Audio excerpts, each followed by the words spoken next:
Bienvenue dans Le Parcours, un podcast Ipsos Santé. Je suis la docteure Lorraine Bernard et je vous emmène à la découverte du dispositif Parcours, qui accompagne des femmes exilées et les aide à reprendre pied dans la vie. Dans ce 8e épisode, nous partons à la rencontre de Marthe, 30 ans, partie de Côte d'Ivoire pour fuir la guerre. Une patiente du Parcours qui, au moment où nous l'avons rencontrée, avait un travail en CDI. Elle travaillait tôt le matin ou tard le soir, mais sa situation était précaire parce qu'elle n'avait plus de logement depuis 3 mois. Attention, dans cet épisode, nous allons évoquer des sujets extrêmement sensibles et parfois violents. Il sera notamment question de violences sexuelles. Cette interview a été réalisée par Simon Rubin. Épisode 8, Marthe.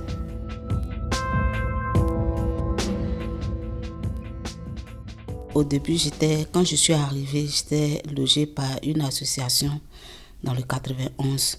Mais du coup, quand je partais, je ne travaillais pas. Compte tenu de mon travail, et ça me posait problème parce qu'on était 2 dans la chambre. Et du coup, moi, je travaille la nuit et je travaille le matin. Je fais le ménage.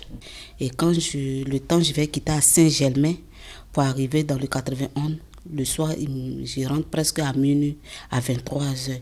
Et du coup, ça a posé un peu de problèmes. Ils m'ont changé de chambre, mais c'était toujours les mêmes heures. Et du coup, l'assistante a demandé qu'il fallait que j'arrête le travail ou soit je décide de rester parce que ça dérangeait les autres. Et du coup, comme moi, je suis en procédure, et que j'avais commencé à travailler avec mon passeport qui m'ont embauché en CDI, je ne pouvais pas laisser mon travail. Et c'est comme ça que je me suis retrouvée à l'hôpital ici, avec mes affaires. Et c'est sans quasiment j'appelais depuis le 10 février, mais ça ne me décourage pas d'aller au travail. J'essaye de dormir un peu à d'urgence et je vois mes collègues pour pouvoir me laver pour aller au travail. Donc présentement, je n'ai pas un point fixe. J'appelle à chaque fois, j'appelle 115. Ils me disent qu'ils sont toujours à la recherche. Donc c'est un peu ça. Après, je vais aller à Ikambéré, c'est là-bas ma association se trouve. Mon assistante sociale se trouve. Je passe la journée là-bas. Je mange là-bas et l'après-midi, je pars au travail. Et quand je finis, à partir de 21h, parce que je finis là-bas à 21h30. Et quand je finis, j'arrive, j'essaie de me démerder un peu. En fait, je me dis que c'est la vie. On n'a pas le choix. Quel que soit ce qui va arriver, c'est Dieu qui décide. Que ça soit bon ou mauvais, moi je mets sur le plan de Dieu. Peut-être qu'il a un plan pour moi. Pourquoi il me fait passer par là? Moi j'accepte. Souvent j'ai mal parce que quelqu'un qui travaille le matin, qui se réveille à 4 heures, qui finit à 21h, et la journée où la personne doit se reposer pour pouvoir se retrouver, je n'arrive pas. Souvent, en tout cas, quand ce moment arrive, j'ai mal. Mais je n'ai pas de famille. Ma famille, c'est moi. J'ai personne ici. Je vais expliquer à qui? Personne. Je préfère prendre mon mal en patience pour demander à Dieu qu'il touche le cœur des personnes de bonne volonté pour pouvoir m'héberger. Il y a l'hôpital qui me tend la main, il y a Marly qui me tend la main. En tout cas, quand j'ai des soucis, elle essaie de me remonter, elle essaie de trouver une solution.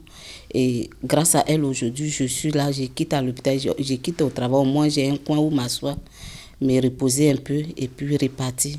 Je pense que c'est plus que ma famille aujourd'hui aussi. J'ai retrouvé...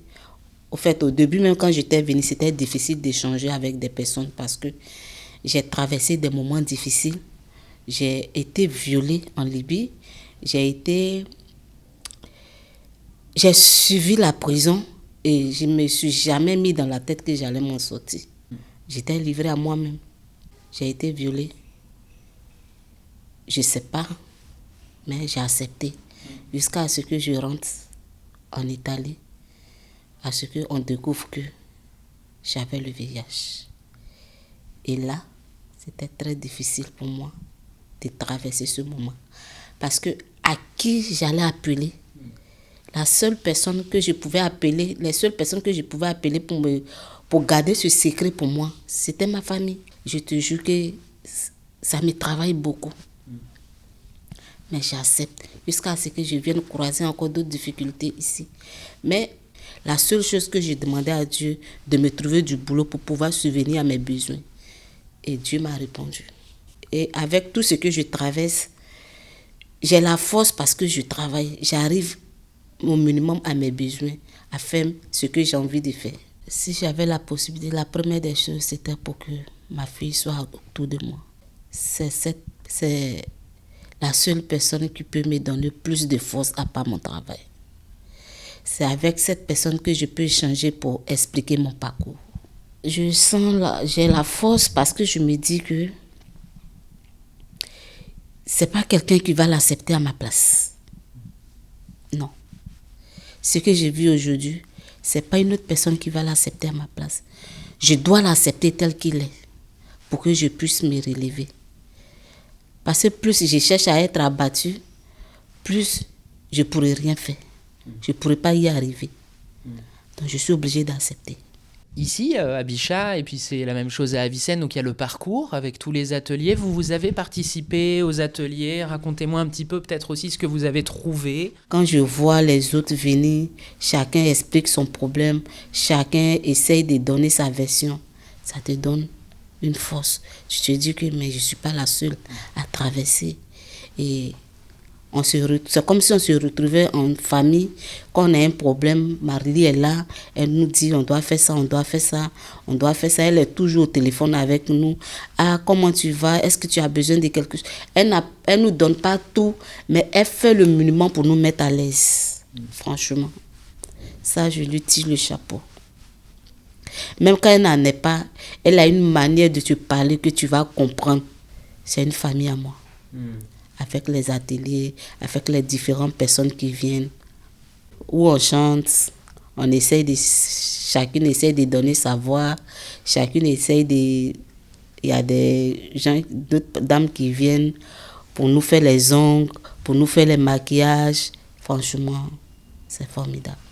Franchement, ça me donne la force parce que je me dis que où je suis, franchement, je suis dans les bonnes mains. Même si dans les débuts a été dur, mais au moins je suis venue. C'est une famille qui m'a accueillie. Ça va.